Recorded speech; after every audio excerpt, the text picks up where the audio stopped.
Food for Thought on News Talk 760 WJR is presented by Farm Bureau Insurance of Michigan and by the Food Bank Council of Michigan, creating a food-secure state.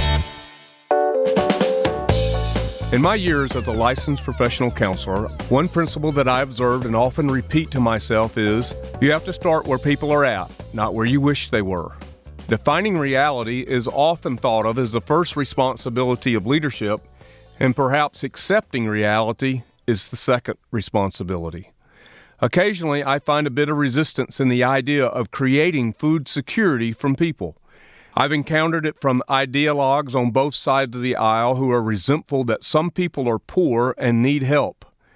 They normally quickly refer to their parents or grandparents who immigrated or came here from somewhere else and worked hard and never took charity from anyone. And while I admire this story and I can be inspired by it, this is not reality for today's world. Perhaps 60 or 65 years ago, it was true in America. But the reality today is you can work a full-time job and still face some level of food insecurity. You can make solid financial decisions and still wonder what you will feed your children at the end of the month. There is a disconnect between full-time employment and food security that did not exist years ago, but is apparent today. Michigan is heralded as the comeback state, and certainly we have come back from what many refer to as the lost decade. Our economy is better, unemployment is down, way down in fact, and jobs are available across the state. Many employers struggle to find enough workers to keep opportunities that they are finding in this new economy alive. Yet the 7 food banks who serve all 83 Michigan counties are delivering more food than ever before. This is a disconnect and not one easily tossed aside because we think someone who needs help should just work harder. If you think past the bumper sticker platitudes or the well-intentioned soundbite ideology, you will discover a lot of great people who, like our parents and grandparents, want a better life for themselves and for their children. But facts and realities that are expressed in policies today prevent them from realizing the dream, just as many of us have realized our dreams. If we are able to realize the next level of food security in our state, policies will need to change, to be amended, to reward work and not devalue it. As assets are secured by the people trying to lift themselves up, we must no longer penalize them for success, but inspire them to continue onward and upward. I get ahead of myself. Let me talk about the jobs and the employment opportunities and entrepreneurialism with a leader who sees the big picture, but grasps the need for those who are struggling to become self-sufficient. Gerry, Brisson, and I will talk with Rob Fowler, the CEO and President of Small Business Association of Michigan, here in our WJR studio. You come back and be with Rob, Gerry, and I in just a moment.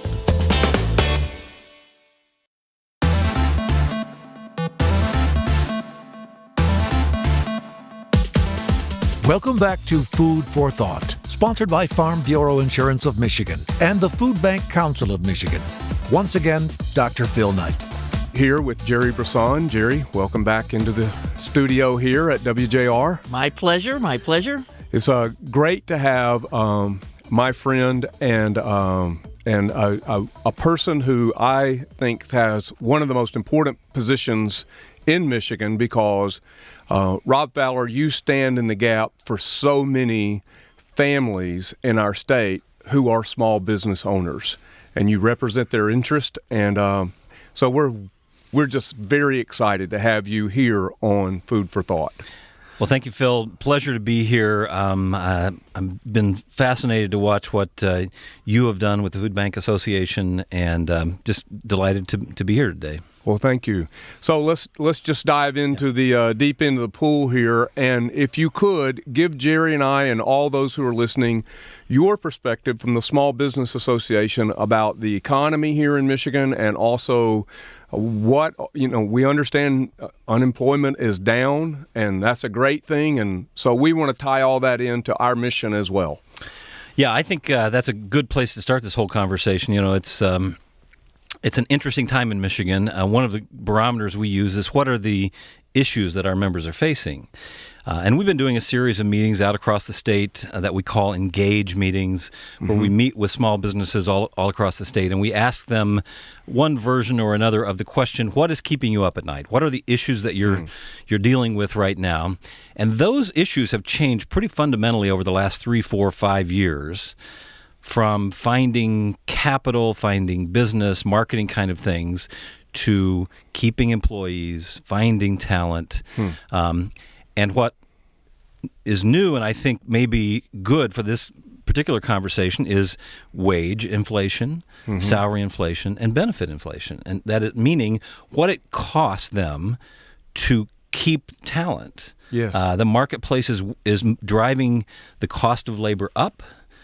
Good for household income, good for disposable income in the state of Michigan. But it's an interesting little dilemma for a lot of small businesses, because it means that it really is far more expensive to hire people and to retain people. Yeah. Well, we hear that, so I'm really happy to see. So all businesses have an issue, right? And so these issues have changed, you said, over the last 3, 4, 5 years, and we're hearing this more and more about the retention of employees and what's it take. We've been working with Dwayne Berger, who has this concept of an employee resource network. And in fact, I was just down in Southwest Michigan with him last week speaking to a group that he had assembled manufacturers there, and we're having this same conversation. So I echo just what you said there, that manufacturers in that conversation was help us keep our talent. Now, we didn't talk as much about the inflation of the benefits, and I'd like for you to unpack that a little bit for us, too.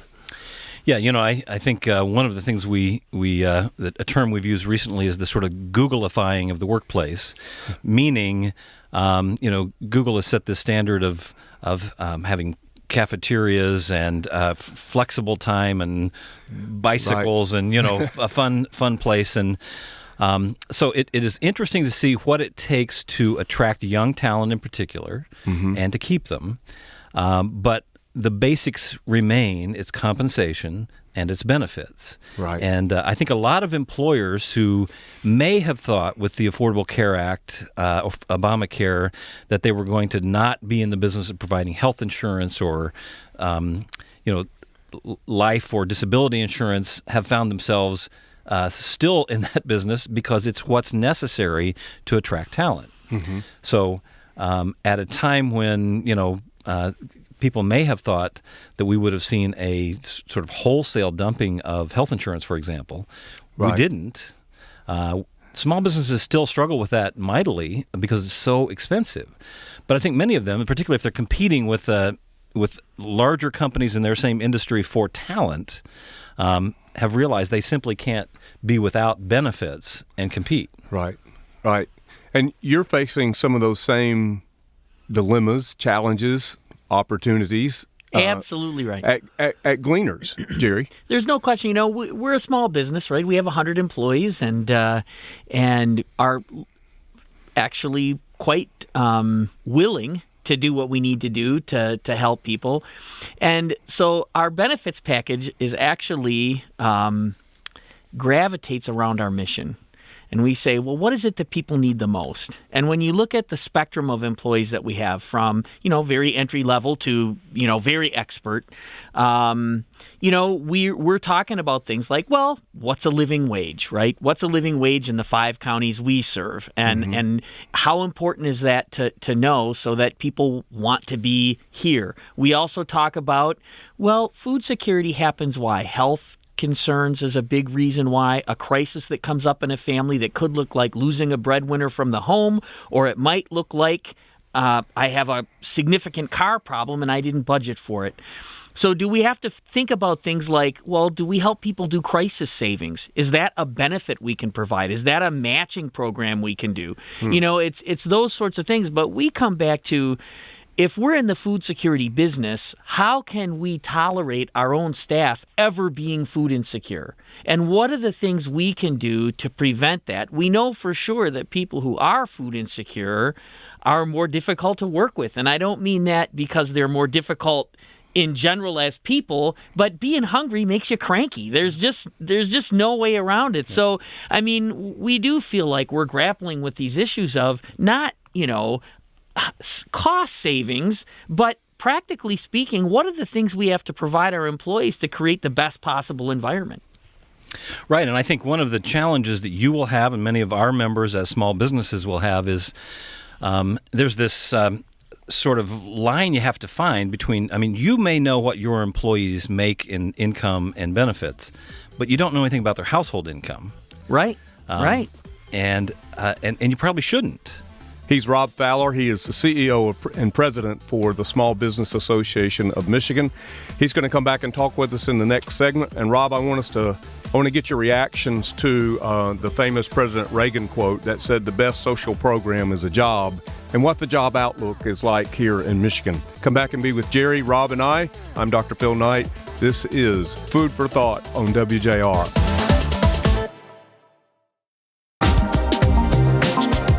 It's Food for Thought with Dr. Phil Knight on WJR. Gerry Brisson and our guest, Rob Fowler, the CEO and president for the Small Business Association. So, Rob, what do you think? What do you think about President Reagan's quote, who said, the best social program is a job? And I think you probably have your hand on the pulse of the job opportunities that are currently in Michigan and those that are coming. We think a job that, and particularly a job that pays a living wage, is one of the four main tools in the anti-hunger toolbox. Love to hear what you think about this. Well, I couldn't agree more. I think from our perspective, what's happening in Michigan is exactly the way we think it works. That is, if you want to turn a state around, the first thing you do is you make it friendly for business. Mm-hmm. And Michigan has done that in a very powerful way with looking at our business tax structure, workers' comp, unemployment comp, regulation, the sort of competitiveness of our state. And when that is accomplished, then we have wind in the sails of business. And I think that's exactly what's happening today, that the wind is at our back in a very powerful way, maybe stronger than any state in the country. And I really feel as though Michigan is back into that traditional place of leading the country in the economy, and I think it is very strong here, and it's weaker in other parts of the country. That said, once that happens, and there's a fascinating discussion going on in Lansing right now about cutting the income tax, and while we're always supportive of a tax cut, the reason I think we ought to take a moment here is that when you turn the state around, then you have the resources to invest in the things that you didn't have the capacity to invest in: roads, education, and social programs. And so, I think this is a moment in time where the economy is strong, the state coffers are strong, and we ought to think about making those kind of strategic investments. I think that's what Reagan meant, that a job is when you don't have to depend upon the government.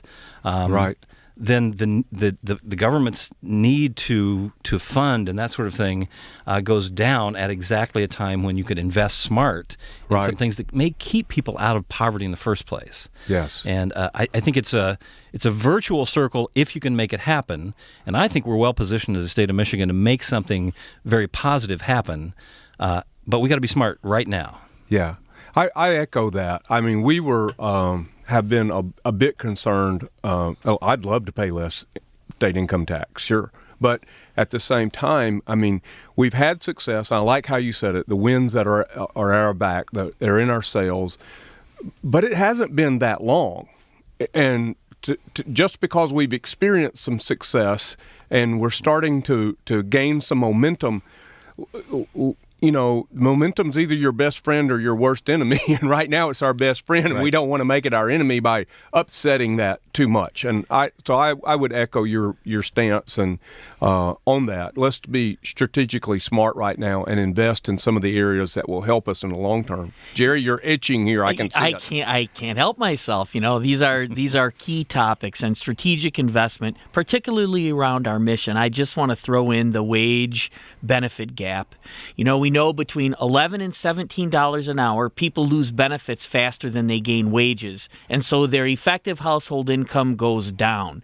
What that does is it drives people out of the workforce. And when we're looking at what we mentioned in the first segment about people having trouble attracting and retaining, if you're having trouble attracting and retaining and people are actually losing household income until they get to $17 an hour, what is that doing to that whole cycle? This is the time to address those kinds of issues and say, what's the right mix of things we need to do, and what a better way to support small business, or maybe I'll say it differently, is there a better way or a better time to support small business by saying, let's make sure we have this benefit wage gap right to keep people we've already trained in the workforce? Well, let me state the obvious, and this may be a longer discussion. That is, what we believe is the way to do that is not to compel them to pay a very high minimum wage. So that I think becomes the sort of dividing line of this whole discussion about how you get there. The irony is nothing's driving wages more than a good economy, and that's the market drives the wage. That's our belief. The government shouldn't set the wage. The market should drive the wage. And when you've got a sail full of wind, it is driving the wage in exactly the right direction. So what can we do to keep the wind in the sails, I think, is the question. And I think there's a lot of levers the government can push. We think some of the attention is coming now from the federal government. And if there is a federal tax stimulus, if there's a federal tax cut for business, we think that's going to do a lot to sort of continue to drive a strong economy, and a strong economy is exactly what drives those wages up. And even take a look at how benefits fall off. If you've got a couple kids and childcare is really expensive, how do we address that? If you have, if you're getting SNAP, which is food stamps, at a certain level, and that drops faster than your wages are going up, how do we take a look at that and say maybe we need a different, call it landing zone for people? And again, all those are supports for small business who are struggling to retain people. And I think that you're absolutely right. The minimum wage is one tool in the toolbox. It's not always the best tool, and it's certainly not the only thing to be looking at in terms of how do you support businesses to keep people who they've already trained and invested in. Right. Well, it's got to be policy that values work and not devalues work and punishes people for the accumulation of the assets. So we know that in the food security world, that 3.5 meals a week is the average that a food insecure person misses. But we also know that doesn't happen on an average weekly basis. They all bunch up at the end of the month. So there's 6, 7, 8 days at the end of the month where there's simply not enough food. And we also know that if they're paying more than 35 or 40% of their income into housing, they're going to have to make a choice at the end of the month. Between food, between medicine, between transportation, between housing, utilities, whatever it is. So with all of that comes together, what if we had a policy change that extended the landing zone that said, you know what, for this working family, we're going to make sure that on a SNAP card, there's $35 or $50 or whatever you want to say. And you're not going to be able to have access to that until when? To the last day, the last week of the month. Now we created food security for this person, for this family. They don't have to worry about it. They're not living under that toxic stress, and they can concentrate on how do I get better at my job? How do I get retrained? How do I get more education? And we're giving people that hand up, not just that hand out, but it requires a different way to think, a new set of values, which I appreciate your perspective on this, particularly on the minimum wage question today, Rob. And I'd like it duly noted that we didn't bring that up. Right. You did. Well, I've appreciated, Phil, the creativity you have brought to this public policy conversation, because I think that's that's a classic example of understanding the problem well enough to actually fix it, instead of the blunt instrument of just saying, we're going. So let me go just a little bit deeper in minimum wage. I mean, part of the problem with this, going across the country is a $15 an hour minimum wage. I will say it this way: businesses are like people. There are some of them who are doing really well, and some of them are doing very poorly. Right. We have very poor businesses in the state, and a $15 minimum wage, they would be out of business. Right. Their customers won't pay what it would cost to increase their prices, so their customers won't buy it at that price. Right. And they'll be out of business. And so if the best social program is a job, how many people lose their jobs through that kind of pushing people off the edge of the table? Right. That's been our problem with the blunt instrument of a minimum wage that basically just says one size fits all, because one size does not fit all. Well, I want to keep this conversation going. So the idea here is that, we've commissioned a self-sufficiency study that will help us determine what a family of a certain type needs all across the state. And we had Dr. Pierce here on a recent show. And I want us to continue that conversation because I think it's too critical to our mission and also to yours, as you represent so many families that are the employers of everyone across the state in the Small Business Association. Gerry Brisson, Rob Fowler from the Small Business Association, Dr. Phil Knight. We'll be right back.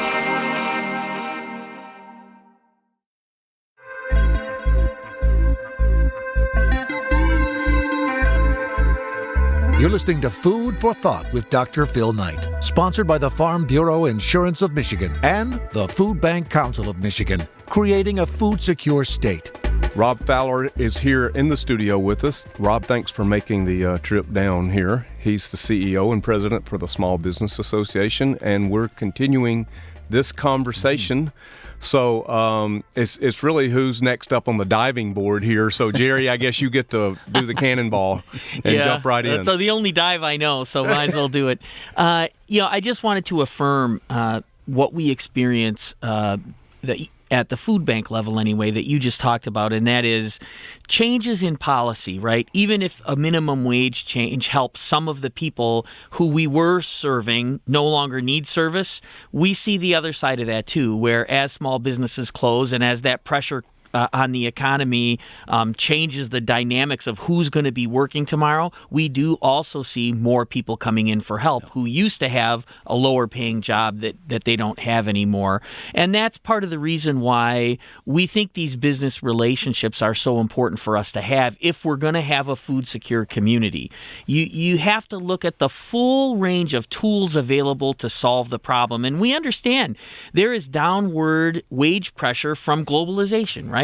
And so that is going to be with us. So we can't pretend that it's the same world that we were in 30 years ago. Right. And so what tools do we need to effectively solve the problem? How do we engage people like you, Rob, to say, how can we work together to create the right environment for business to be successful so that people we serve can be served better? And then what role do we play in that? If we can provide subsidized food programs in different ways than SNAP or something else for the employee resource networks that we've talked about with people like Dwayne Berger, okay, let's focus on that. Let's work together. How does that get funded, and how does it make all the boats rise? Well, let me just say, I've been a business advocate for 34 years, and this is a whole new conversation. And I appreciate that, and I want to acknowledge that this is not the conversation we normally have about this topic, or most other social programs for that matter. We tend to square off against each other, and I don't think that's ever really been very productive. And what it really gives us is this seesawing of public policy that goes back and forth. I almost feel like if we sat down and had a conversation about what is the right social policy and what's the right business policy, and took that to our policymakers, we might come out with a better outcome than this sort of going from one extreme back to the other extreme and then snapping back to the other. That tends to happen over time in American politics. Well, there was a bill introduced just this week not to date this show or anything, but just this week by a senator that, there has been negotiation about minimum wage and moving it up in Michigan, but there was a piece of legislation introduced this week that would jump it to $15 an hour. So there's a lot to say about that, but the first thing I want to get in on this first is to say we don't know, because we haven't done the study. We are doing the study. We don't know who $15 works for where, with what family situation in this state. So it in my conversations, I hear this too often, and I think it's not a great positive conversation. When you use minimum wage as a synonym for living wage, it's not a productive conversation. Well, and the way I always, there tends to be a school of thought that there is no downside to raising the minimum wage. And I always think, well, if that's true, then why don't we make it 50? Right, right. Why stop at $15 an hour if there's no consequence to it? If somehow this money will just sort of bubble up from the ground, why don't we make it 25 or 50? But at 50, people begin to say, oh, you can't do that because that would have consequences. Well, at 15, it has consequences. Right. And it actually hurts the very bottom. The poorest businesses and the poorest people are the ones hurt most by raising the minimum wage arbitrarily to a number. And so that without the research to inform that right, decision, right, and understanding the economic consequences in their fullest. Yeah. And so again, I think this is a different conversation we're having than I am accustomed to having in the public policy arena over 30 plus years of having and this particularly conversation. work in when you're having that policy conversation in the nonprofit world. Right. That's right. Yeah. I just wanted to say that for you. Well, I appreciate it. I appreciate you putting words in my mouth because that's all right. Those are the right words. No, but I think again, I would say so many times we don't have this conversation at all among the policy, the nonprofit organizations. We speak through the legislature, and we square off against each other. Right. And that's what's positive about the self-sufficiency study that you're doing, and your involving us in the conversation from the very beginning. I want to just throw in another thought real quick here, and that is when policy becomes a matter of urgency, you're setting yourself up for failure.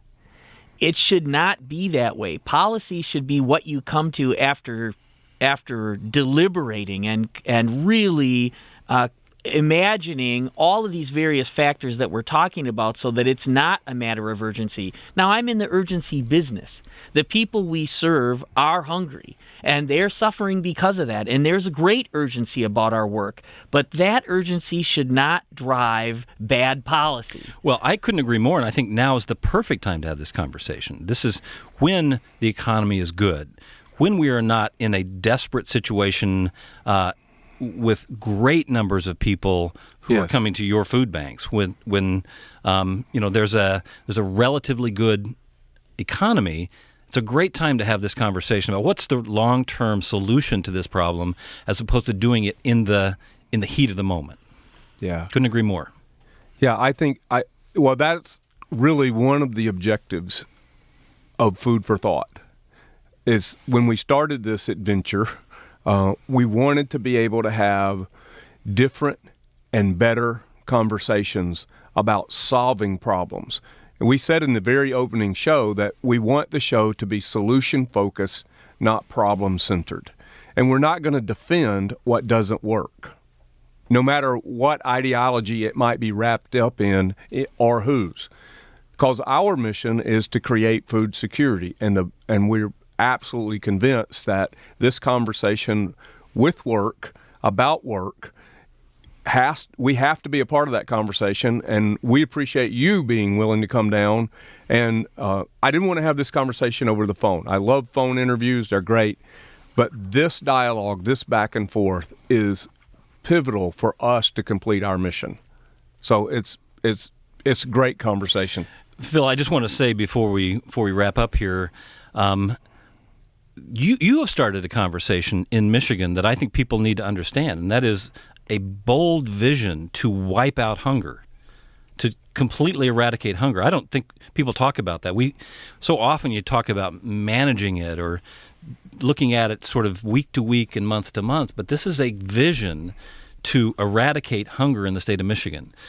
Phil, I know you've lived in Africa, and I've done a fair amount of mission work in Haiti. We have seen hunger. Yes. In a way, in my household, we don't say I'm starving anymore. Right. We don't use that term because I haven't been hungry a day in my life. Right.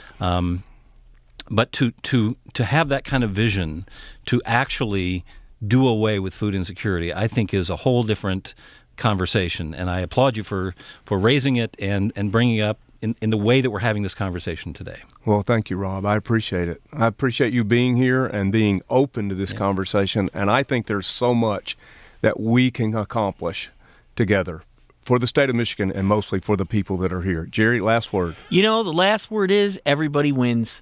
Everybody wins, and that's what makes this problem solvable. It's solvable because when people are food secure, it's a better environment for everything else, whether that's education or job training or just taking care of your kids at home. Whatever it is that you need to solve or work on in your life, food security is the baseline that enables it, and that's why it's solvable.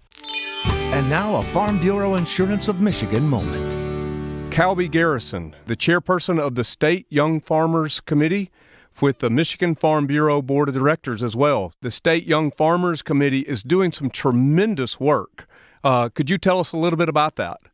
The young farmers through Michigan Farm Bureau, we have a program called Harvest for All.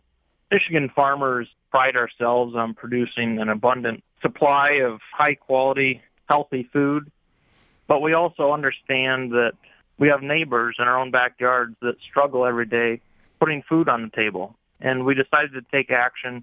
Farmers throughout Michigan have the ability to donate excess commodities such as fresh fruits and vegetables, also non-perishable foods, or volunteer at local food banks, or donate money.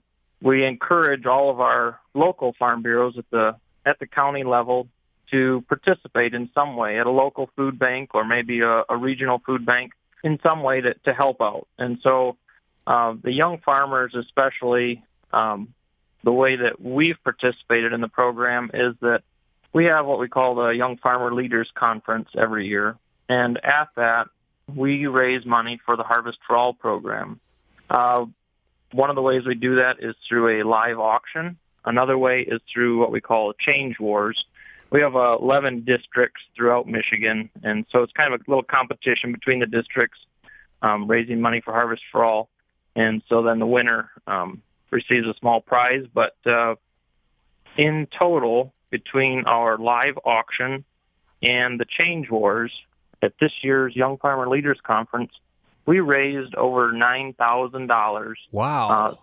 To help go towards the food banks in Michigan. He's Calby Garrison, and he is the chairperson of the State Young Farmers Committee for the Michigan Farm Bureau, and he also serves on their board of directors. I'm Dr. Phil Knight. Come back and be with us here on WJR.